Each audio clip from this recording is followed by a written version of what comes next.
Alright, so let's make some homemade bread. This makes 2 loaves, and this is a sandwich bread recipe. And first off here, I have some warmed milk that I warmed on the stove. So 1½ cup of milk and ½ cup of water. And I warmed it to about, well, I warmed it and I poured it over in this bowl and I'm waiting for it to cool off. So this is 1½ cup milk, like I said, and ½ cup of water. And to this, I'm gonna add 2 packs of the active dry yeast. And you can use 2 packs like this, or you can take like your little container and measure it. But 2 packs like this measure about 1.5 tablespoons of yeast. So that's what I did. So my milk is about warmed like I need it to be. I'm gonna take, here's my yeast. I'm gonna pour my yeast in. We're gonna give it a stir.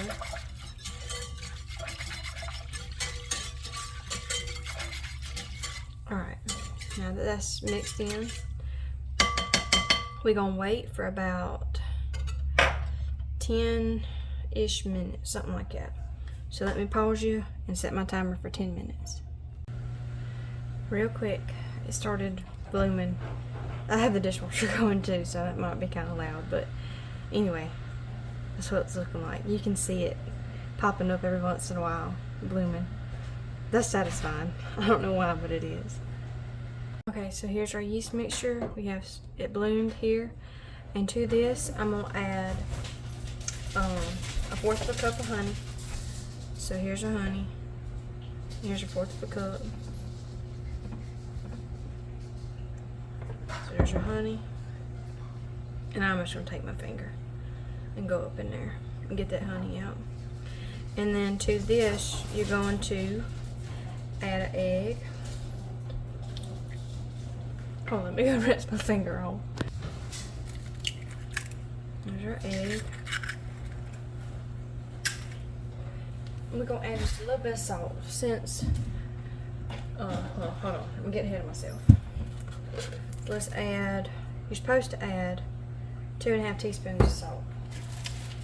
But I'm using salt butter, so we're gonna add just a teaspoon. How about that? And this is sea salt, so that's good. There's just some salt, and I melted a ½ stick of butter. So there's our butter. So let's throw it in there. And this is salted butter. You might supposed to use unsalted, but here we go, using salted. There's that. Alright, I'm gonna stir this real good.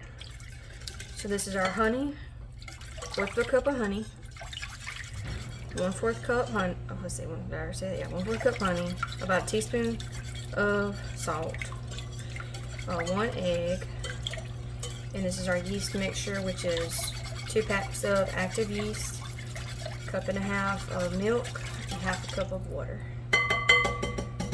Alright, so now we're going to take and add this to our flour.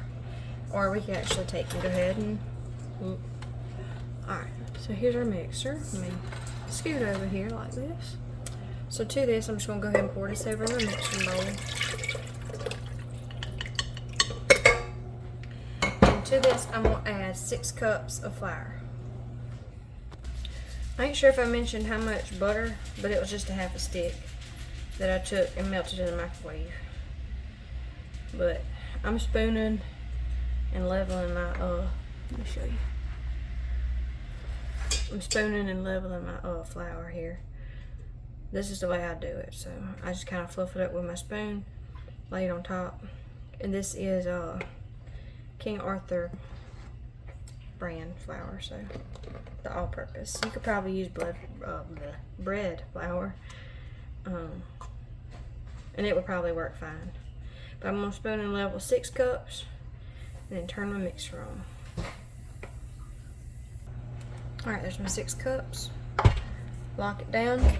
You're gonna need this for 5 minutes. And after 5 minutes of kneading, well, hold on, I'm getting ahead of myself. So knead for 5 minutes. Real quick like. to this, during this kneading stage, after it gets going for a minute, I'm going to add 1/4 cup of water. That's just going to help with the moisture of the bread. I've made it without this 1/4 cup of water, and my sandwich bread was just a little bit dry. So I think that 1/4 cup just gives that extra little bit of moisture that it needs. So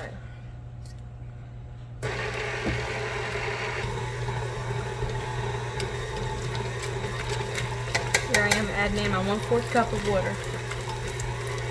Okay, real quick, hope it ain't too late, but I was supposed to add a tablespoon of sugar, and I didn't.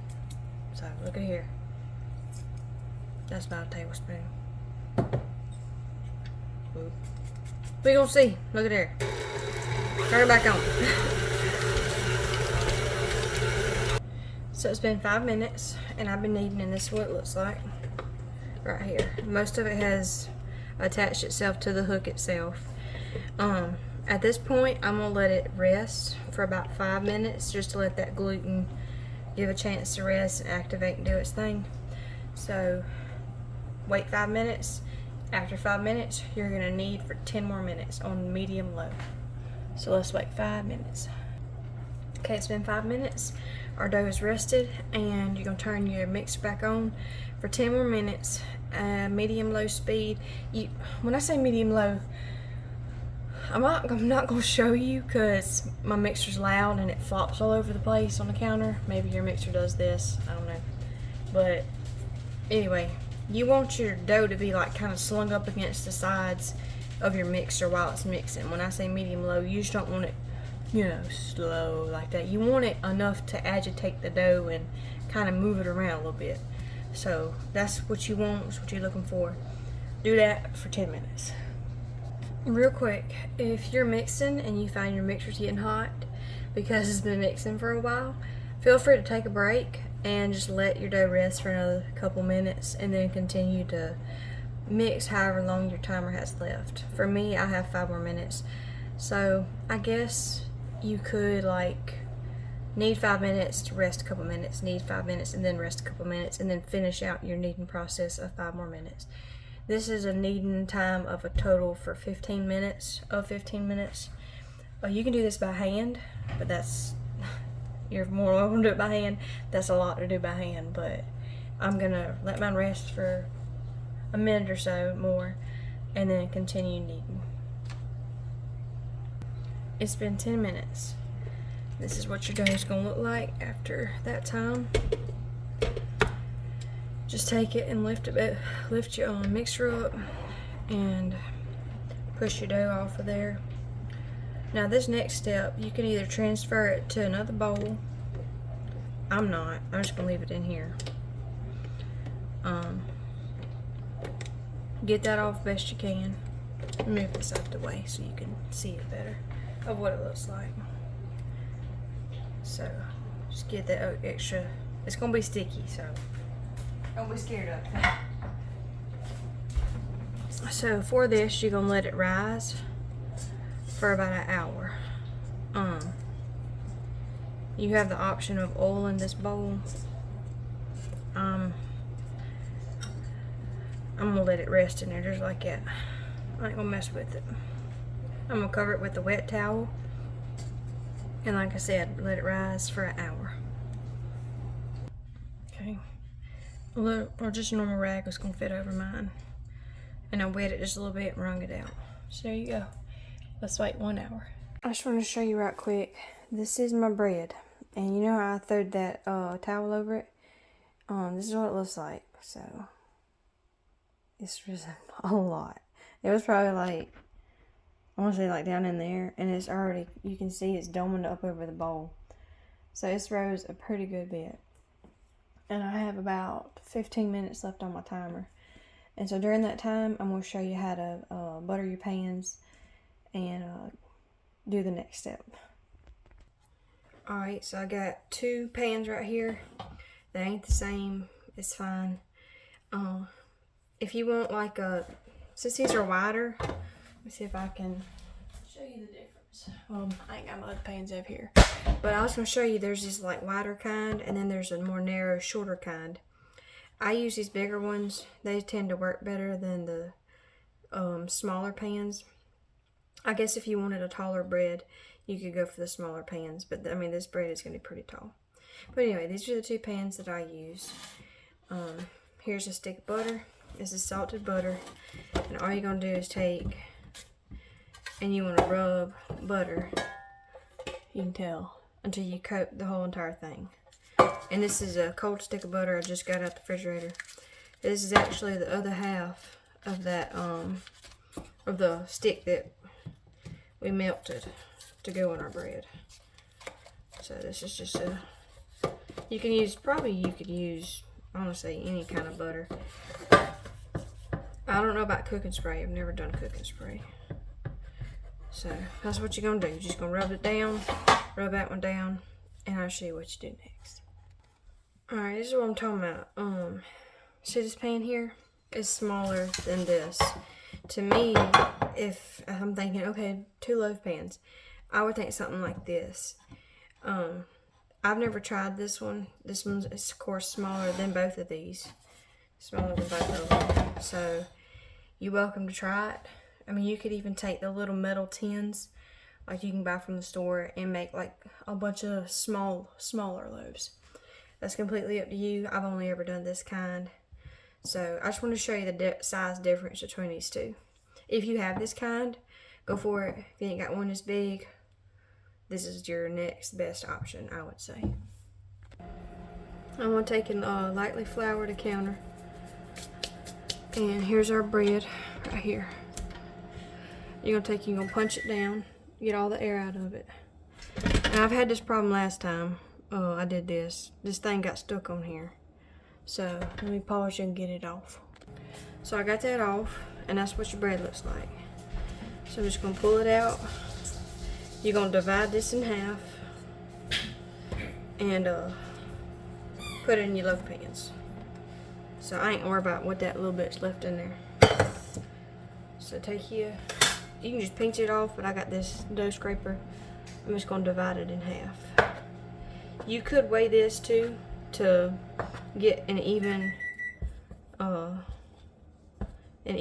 but you could eyeball it. That's near about the same. So what I'm going to do is set this one over here. So form your loaf. So just take it and stretch it out a little bit like that. You're going to do like a little rectangle. Now, I ain't no expert now, so this is beginner friendly. This is only like the 3rd time, so we'll see. See what happens. Should make it like a little rectangle type deal thing. Then you're going to take it, you're going to fold it like this. Fold it like that. Or was it like the other way? Let's see. Hold up now. Yeah, like this. And like this. There you go. Then you're going to take it and you're going to roll it up like that. And kind of like pull it towards you. Roll like that right there. To make you like a little loaf. Then you're going to take it and put it in your pan. Like that right there. Like I said, I'm no expert. A little bit more flour. Let's do this one a little bit different, see if we get any different results. Like I said, I'm no expert when it comes to folding and stretching and folding and doing all that, so let's try doing it like this.